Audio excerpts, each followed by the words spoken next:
Assalamualaikum warahmatullahi wabarakatuh. Perkenalkan kami dari kelompok 13 ingin bukan menyampaikan hasil. Jadi kami ingin membuat sebuah tugas video dari diskusi dan evaluasi mandiri bersama AI untuk kelompok 13. Saya sendiri sebagai Muhammad Pandu Prayogo, kemudian ada teman saya Muhammad Koldi Riodi, dan yang terakhir ada teman saya yang sedang berhalangan untuk hadir bernama Muhammad Nur Husain. Jadi teman-teman, di video kali ini kami ingin berdiskusi dan evaluasi mandiri bersama AI atau Artificial Intelligence, di mana promptingnya sebagai berikut, bertindaklah sebagai seorang dosen mata kuliah Sains Data, lalu ajukan sebuah pertanyaan untuk menguji pemahaman saya tentang topik yang sudah kita bagi menjadi 5 topik utama, di mana saya sendiri akan menjelaskan di nomor 1 sama 2 sama 5, kemudian teman saya Muhammad Koldi Reodi akan menjelaskan di topik ke 3 sama 4. Jadi teman-teman langsung aja kita mulai dari evaluasi mandiri ini.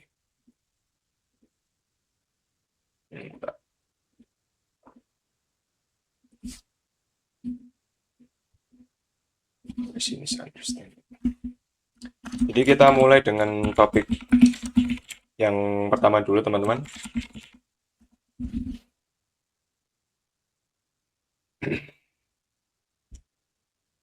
Di sini dikasih pertanyaan dari AI-nya sendiri. Dalam sebuah proyek optimasi rantai pasokan atau supply chain untuk perusahaan retail besar, tim data science diberikan data historis penjualan dan inventaris. Sebelum mulai melakukan eksplorasi data atau EDA atau membuat model prediksi, apa saja 3 langkah utama yang harus Anda lakukan dalam fase business understanding, dan mengapa fase ini dianggap sebagai penentu keberhasilan atau kegagalan seluruh proyek tersebut. Jadi, sepahaman saya, business understanding itu kita harus mengetahui apa permasalahan utama dari permasalahan yang kita hadapi, di mana kita harus menyelesaikan permasalahan itu dengan pemahaman kita sebagai seorang data science dengan mengaitkan permasalahan itu pada dunia nyata, yang pastinya jawabannya itu diselesaikan dengan pemahaman kita sebagai data science yang dijawab secara sederhana. Jadi simpelnya seperti ketika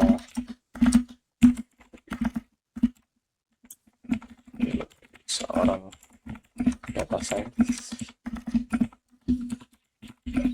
apa saja 3 langkah utamanya agar fase business understanding adalah kita perlu mencari latar belakang permasalahan yang ada, permasalahan yang kita hadapi.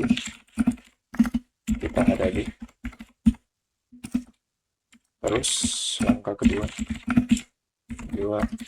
kita perlu mengetahui goals apa yang akan kita capai setelah mengetahui permasalahan dan latar belakangnya. Dan yang terakhir, kita memecahkan permasalahan tersebut dengan pemahaman kita sebagai data science.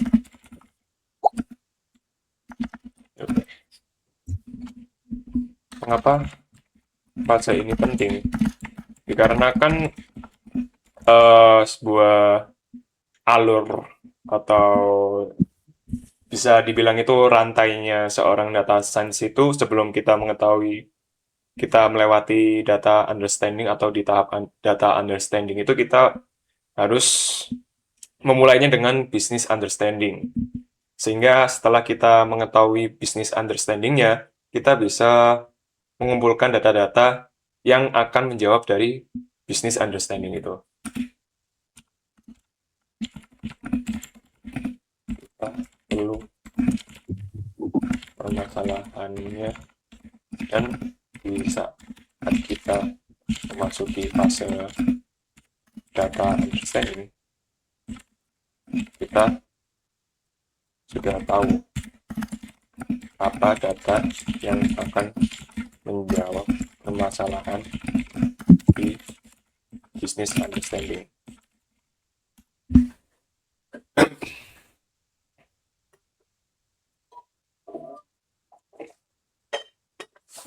Jawaban yang bagus, Anda sudah menangkap esensi dasarnya, yaitu menghubungkan masalah bisnis dengan solusi data.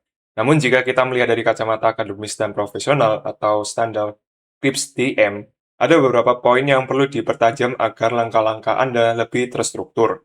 Berikut adalah elaborasi atas jawaban Anda agar lebih komprehensif. Jadi di sini pembetulannya teman-teman. 3 langkah utama dalam business understanding. Yang pertama adalah menentukan tujuan bisnis atau determine business objective. Kedua, kita perlu menilai situasinya terlebih dahulu. Yang dijelaskan di sini, ini adalah langkah yang sering terlewat. Di sini adalah memeriksa ketersediaan sumber daya, asumsi, batasan, atau seperti regulasi data privasi, serta risiko yang mungkin muncul selama proyek berjalan. Kemudian 3, menentukan tujuan sains data. Oh, baik. Jadi saya terlewat di tujuan sains data karena saya belum tahu bahwasannya business understanding kita juga menentukan tujuan dari sains data ini. Mengapa fase ini menentukan keberhasilan proyek? Jawaban Anda benar bahwa ini menjadi kompas untuk fase data understanding. Namun, ada alasan yang lebih krusial secara profesional, menghindari solving the wrong problem. Jadi kita menyelesaikan permasalahan yang salah. Model seakurat apapun tidak akan berguna jika tidak menjawab kebutuhan bisnis. Ya, seperti yang saya bilang tadi, bahwasannya data yang dibutuhkan itu harus bisa menjawab permasalahan bisnisnya, dan kemudian ada efisiensi sumber daya. Anda memiliki logika dasar yang kuat. Baik, sejauh ini cukup aman di topik yang pertama, jadi kita langsung aja berpindah di topik, mari di topik ke data understanding. Berilah pertanyaan.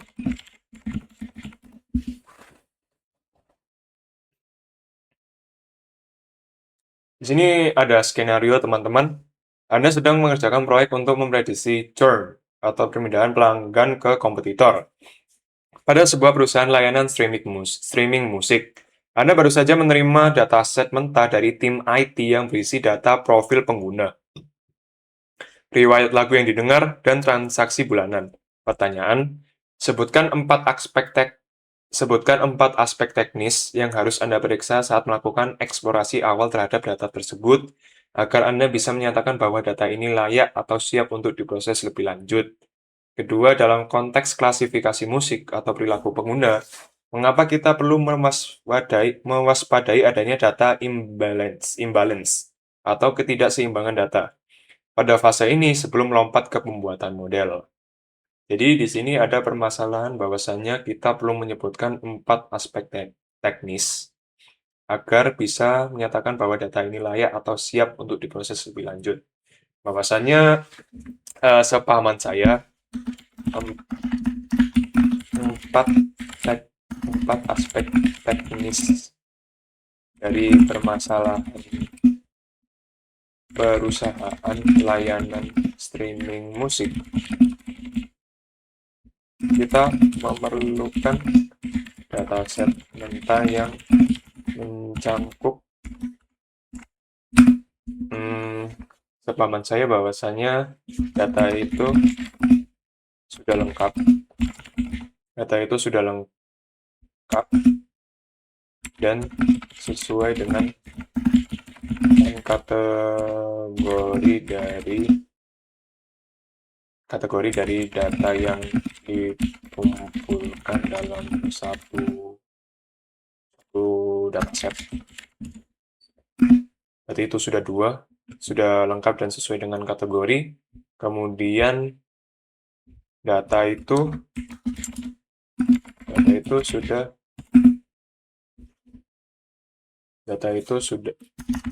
dapat digunakan untuk proses data preparation atau penyiapan data, atau menyiapkan data dalam pembuatan model machine learning, pembuatan model, dan yang terakhir,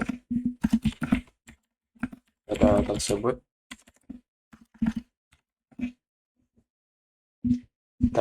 tersebut sesuai dengan permasalahan bisnis yang kita hadapi atau yang akan kita cari. Dalam konteks klasifikasi musik atau perilaku pengguna, mengapa kita perlu mewaspadai adanya data imbalance? Mengapa kita perlu mewaspadai adanya data imbalance?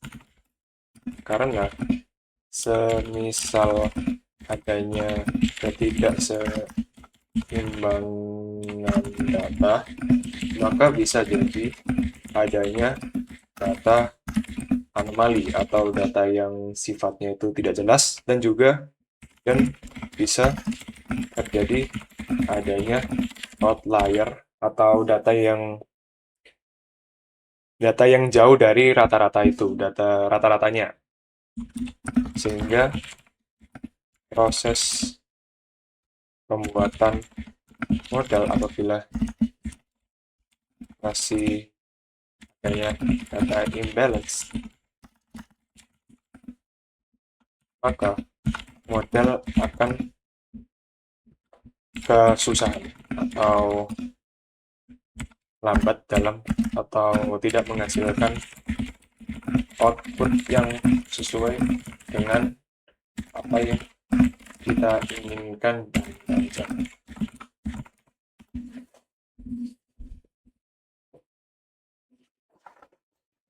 Sebagai dosen Anda, saya sangat menghargai upaya Anda dalam mengonstruksi jawaban ini. Anda sudah memiliki intuisi yang tepat mengenai alur kerja data, terutama pada poin kesesuaian data dengan masalah bisnis. Namun, mari kita pertajam jawaban Anda. Jadi di sini saya masih kurang. 4 aspek teknis dalam data understanding. Dalam kacamata teknis, 4 hal yang Anda maksud biasanya dikategorikan sebagai berikut. Nah, teman-teman di sini ada deskripsi data atau data description. Memeriksa format data, jumlah baris, jumlah kolom, serta tipe data. Karena basisnya layanan musik, setahu saya emang sebelum kita melakukan data preparation, kita melakukan data understanding yang format datanya itu setahu saya ada yang sifatnya CSV atau JSON biasanya yang paling banyak. Kemudian ada kelengkapan data, mencarinya ada missing values atau null seperti yang saya bilang tadi. Kemudian ada validitas data atau data validity untuk memastikan nilai di dalam data masuk akal. Dan yang terakhir ada distribusi data atau data distribution yang biasa kita mencari data-data yang berada di rata-rata agar outlier-nya itu nggak ada, teman-teman. Terus meluruskan konsep data imbalance. Data imbalance terjadi ketika satu kelas target jauh lebih banyak jumlahnya daripada kelas lain. Contoh, dari 100 pengguna, 950 orang tetap berlangganan dan hanya 50 orang yang churn. Mengapa berbahaya? Benar kata Anda, modal akan kesusahan. Lebih spesifiknya, modal akan cenderung malas. Modal akan belajar menebak tidak churn untuk semua orang karena dengan begitu saja akurasinya sudah mencapai 95%. Dan di sini ada evaluasi.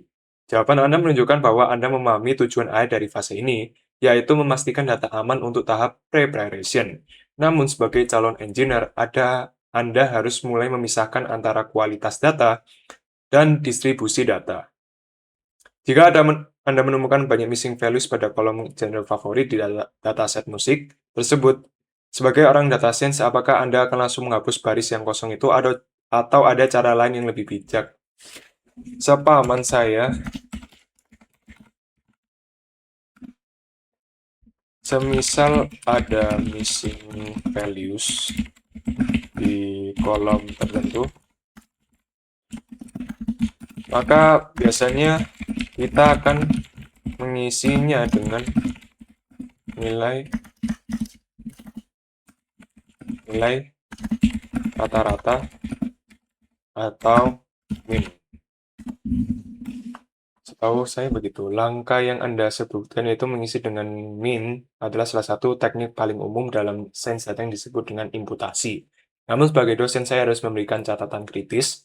Guna min tidak selalu menjadi solusi yang tepat untuk semua kondisi.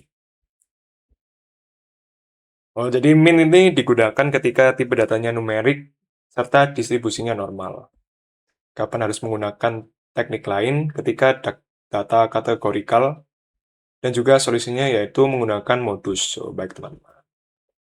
Oke, untuk selanjutnya kita balik ke topik ketiga, yakni data preparation yang akan dijawab oleh Muhammad Koldi. Oke, jadi di sini data preparation, Anda memiliki kolom subscription plan dengan nilai free, basic, dan premium. Anda juga memiliki kolom monthly spend atau biaya langganan dalam rupiah yang memiliki rentang dari harga 0 hingga 150.000. Nah, jadi di sini pertanyaannya, komputer tidak bisa memproses teks seperti premium secara langsung. Nah, jadi teknik apa yang paling tepat untuk mengubah kolom subscription plan atau yang memiliki urutan tingkatan menjadi angka agar hubungan antar kategori tetap terjaga? Nah, di sini jawaban yang menurut saya yang paling tepat adalah yang B, label encoding atau ordinal encoding. Mengubah menjadi 1, 2, 3 berdasarkan urutan. Nah, di sini maksudnya ketika user subscription mensubscribe planningnya atau subscribe menjadi akun premium, nah, di sini urutannya dia dari free kemudian basic ke premium. Nah, misalnya yang akunnya jadi free jadi premium. Nah, kemudian user bisa menggunakan akun premium tersebut. Kemudian kalau monthly spend-nya atau subscription bulanannya tidak dilanjuti, maka akan turun levelnya menjadi 2, 1 dari turun menjadi basic, kemudian menjadi free lagi ke akun biasanya yang free, yang sebelumnya awalnya masih belum premium sama sekali. Oke. Nah, ya, jawabannya B di sini. Nah, dengan memberikan label angka misal 0 sampai 2, algoritma machine learning dapat menangkap informasi bahwa premium memiliki nilai atau bobot yang lebih tinggi daripada free. Nah, jika Anda menggunakan one hot encoding, informasi urutan tersebut akan hilang. Jadi, di sini pertanyaan untuk modeling dalam proyek klasifikasi musik, Anda ingin memprediksi apakah seorang pengguna akan churn atau berhenti pelangganan atau tetap atau loyal. Jika Anda menginginkan model yang mudah diinterpretasikan oleh manajemen perusahaan karena kemampuannya menunjukkan urutan logika keputusan atau seperti diagram alir, algoritma mana yang paling tepat digunakan?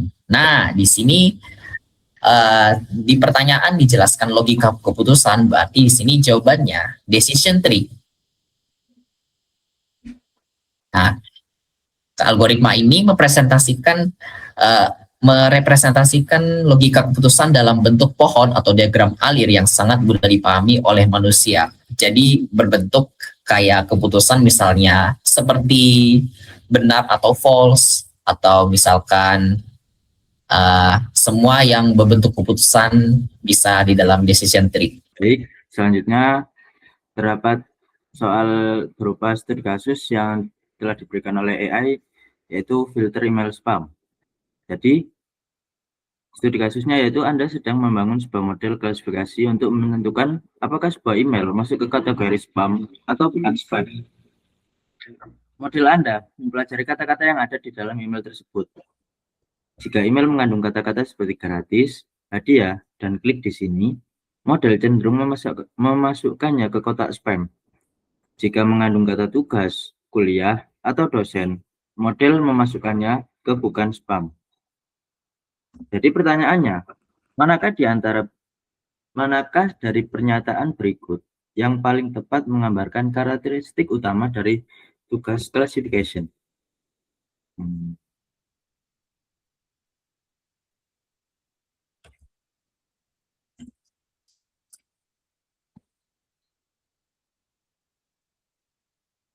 Menurut saya jawabannya B, yaitu model mencoba mengelompokkan data ke dalam kategori atau label yang sudah ditentukan sebelumnya. Karena sebelumnya kan sudah ada klasifikasinya, yaitu yang ada tulisan gratis, hadiah itu masuk ke dalam spam, yang ada kata tugas kuliah atau dosen itu bukan spam.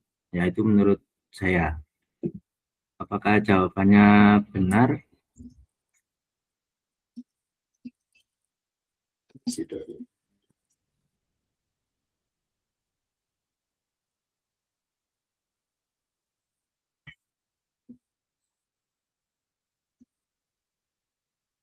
Nah, aku langsung wocone kok. Oke, jadi AI mengatakan jawaban saya alhamdulillah benar. Dan sebagai dosen, saya ingin memberikan penekanan, yaitu perbedaan utama antara klasifikasi dan regresi adalah pada outputnya. Jika regresi memprediksi angka kontinu seperti harga rumah atau berat badan, maka klasifikasi memprediksi label atau kategori seperti lulus atau gagal, spam atau bukan spam, atau kucing atau anjing. Jadi mari kita bahas salah satu algoritma klasifikasi paling dasar namun kuat, yaitu K-nearest neighbors atau KNN. Konsepnya sederhana, yaitu jika kamu berteman dengan 5 orang pintar, maka kemungkinan besar kamu juga pintar. Bayangkan kita ingin mengklasifikasikan sebuah titik data baru atau titik bintang, apakah dia masuk ke kelompok A atau kelompok B. Jadi pertanyaan selanjutnya yaitu jika kita menetapkan nilai K sama dengan 3, bagaimana cara algoritma KKN menentukan label untuk data baru tersebut? Menurut saya mungkin jawabannya B, yaitu algoritma akan melihat 3 tetangga terdekat dari titik tersebut, lalu mengambil suara terbanyak. Karena ya mungkin saya belum begitu paham, tapi ternyata jawabannya benar, yaitu analisisnya dalam KKN, K adalah jumlah tetangga yang kita tanya. Jika K sama dengan 3, kita melihat 3 titik paling dekat. Jika 2 tetangga adalah spam, dan 1 adalah bukan spam, maka data baru tersebut akan diberi label spam. Sederhana namun sangat efektif untuk banyak kasus. Jadi saya ganti topik ini. Oh, ganti topik. Oke. Iya, awakmu iki terakhir ini, sing cluster analisis. Oke. Kita lanjut nomornya kau. Oke, berbeda dengan klasifikasi yang baru saja kita bahas, clustering termasuk dalam kategori unsupervised learning. Apa bedanya? Jika pada klasifikasi komputer sudah kita beritahu ini kotak merah, ini kotak biru. Pada clustering komputer sama sekali tidak tahu label datanya. Komputer hanya melihat kemiripan, ciri-ciri data lalu mengelompokkannya sendiri. Nah, di sini terdapat studi kasus yaitu segmentasi pelanggan. Bayangkan Anda bekerja sebagai data scientist di sebuah perusahaan e-commerce. Anda memiliki data ribuan pelanggan dengan 2 variabel. Yang pertama total belanja dalam bentuk rupiah, dan yang kedua frekuensi belanja, yaitu berapa kali sebulan. Anda tidak tahu siapa yang setia dan siapa yang jarang belanja. Anda meminta algoritma K-means untuk membagi pelanggan tersebut menjadi 3 kelompok. Pertanyaannya, setelah algoritma berjalan, terciptalah 3 kelompok atau klaster. Kelompok 1 ternyata berisi orang-orang yang belanjanya sangat banyak dan sangat sering. Apa kegunaan utama dari hasil klaster analisis ini bagi tim marketing perusahaan Anda? Oke. Jadi menurut saya, jawaban yang mungkin tepat yaitu C. Untuk memahami karakteristik kelompok atau segmentasi sehingga tim marketing bisa memberikan promosi yang berbeda-beda untuk tiap kelompok. Karena tim marketing bisa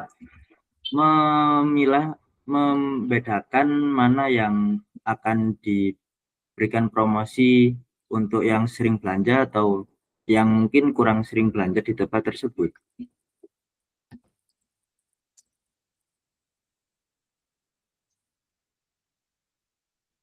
Oke. Ternyata benar jawabannya. Dan seperti yang saya jawab, tujuan utama itu adalah segmentasi, dan tim marketing akan memberikan perlakuan yang berbeda. Contohnya loyal.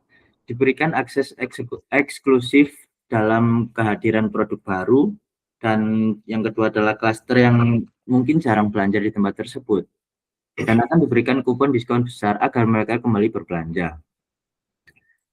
Mengapa tidak butuh label? Karena dalam unsupervised learning, kita ingin komputer menemukan pola tersembunyi yang mungkin tidak terlihat oleh mata manusia.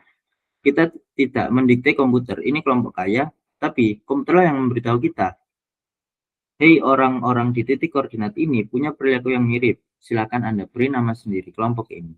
Teman-teman, di sini adalah fase terakhir, yakni fase evaluation, di mana ketika kita sudah modeling, membuat modelnya yang tadi sudah dijelaskan teman saya, yakni menggunakan algoritma decision tree untuk membuat keputusan. Dan di sini adalah tahap terakhirnya, evaluation.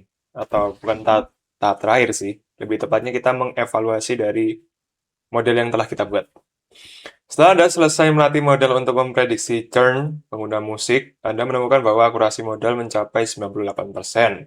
Namun, setelah dievaluasi lebih dalam, model tersebut gagal mendeteksi pelanggan yang benar-benar akan berhenti berlangganan. Apa yang seharusnya dilakukan dalam fase evaluation sebelum memutuskan untuk lanjut ke tahap deployment? Langsung menerapkan model ke aplikasi karena akurasi 98% sudah sangat tinggi. Menghapus semua data yang menyebabkan model salah prediksi agar akurasi menjadi 100%. Meninjau kembali apakah metrik evaluasi seperti akurasi sudah selaras dengan tujuan bisnis dan memeriksa hasil terhadap kriteria keberhasilan bisnis. Mengulang kembali dari tahap data understanding tanpa memudahkan hasil evaluasi saat ini. Sepahaman saya, semisal ada pengguna yang kita tidak tahu emang dia ingin berhenti berlangganan atau enggaknya, itu biasanya kita memberikan sebuah status yang seperti tadi dijelaskan teman saya, yang ada 1, 2, 3 itu free, basic, premium. Itu kita bisa mengakalinya atau kita bisa membuat sebuah status dari pelanggan itu. Kalau dari jawaban saya sendiri, sepertinya ada di jawaban C, karena ini kayaknya jawabannya yang masuk akal dan tidak ada kata-kata yang aneh atau nyeleneh. Meninjau kembali apakah metrik evaluasi seperti akurasi sudah selaras dengan tujuan bisnis dan memeriksa hasil terhadap kriteria keberhasilan bisnis. Dan jawabannya benar. Fase evaluation bertujuan memastikan hasil teknis model benar-benar memecahkan masalah bisnis yang telah ditetapkan di awal. Jadi, itu adalah hasil diskusi dan evaluasi mandiri bersama AI, saya sendiri sebagai Muhammad Pandu Prayogo, kemudian ada Muhammad Koldi Reodi, dan teman saya yang berhalangan hadir, Muhammad Nur Husain. Sekian dan terima kasih. Apabila ada yang salah atau kurang, kami mohon minta maaf. Dan kami izin untuk pamit undur diri. Akhirul kalam, wabillahi taufik walhidayah. Wassalamualaikum warahmatullahi wabarakatuh.